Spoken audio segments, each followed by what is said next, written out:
Rina tiba di sebuah penginapan tua di pinggiran Bandung, berharap bisa menikmati liburan singkat yang tenang. Bangunan kayu 2 lantai itu tampak sunyi, dikelilingi pepohonan rimbun yang meredam suara-suara dari luar. Saat melangkah masuk, ia disambut oleh pemilik penginapan yang tersenyum ramah, namun terkesan misterius. Setelah check-in, Rina mulai menjelajahi kamarnya. Ia menyadari ada yang janggal. Tak ada cermin dimanapun, bukan hanya di kamarnya tapi di seluruh penginapan. Ketika ditanya, pemilik hanya menjawab singkat bahwa mereka memang tidak menyediakan cermin untuk tamu. Merasa aneh, Rina memutuskan untuk mengeluarkan cermin kecil dari tasnya. Saat bercermin, ia terkejut melihat bayangan samar seorang anak perempuan di belakangnya. Namun ketika berbalik, tak ada siapapun di sana. Rina mengucek matanya, berpikir mungkin hanya halusinasi karena kelelahan. Malam itu Rina terbangun oleh suara tangisan anak kecil. Ia mengambil cermin kecilnya dan melihat ke sekeliling kamar. Betapa terkejutnya ia saat melihat bayangan beberapa anak kecil melayang-layang di cermin, namun tak terlihat langsung dengan mata telanjang.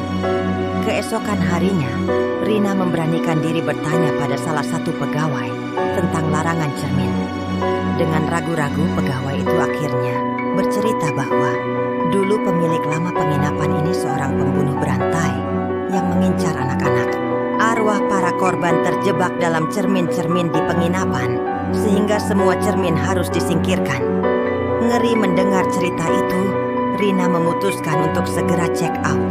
Namun saat berkemas, ia menyadari wajahnya di cermin mulai memudar. Perlahan-lahan, wajahnya digantikan oleh wajah seorang anak perempuan yang tersenyum mengerikan. Rina panik dan berusaha memecahkan cermin itu, tapi terlambat. Ia merasa tubuhnya tertarik ke dalam dimensi cermin. Jeritan Rina teredam oleh kesunyian penginapan. Saat pegawai mengetuk pintu kamarnya beberapa jam kemudian, mereka hanya menemukan tas dan barang-barang Rina yang tertinggal. Cermin kecil itu tergeletak di lantai, memantulkan bayangan samar seorang wanita muda yang tersenyum. Wajah baru yang bergabung dengan arwah-arwah lain yang terjebak di dalamnya. Penginapan itu kembali sunyi, menyimpan rahasia kelam di balik dinding-dindingnya.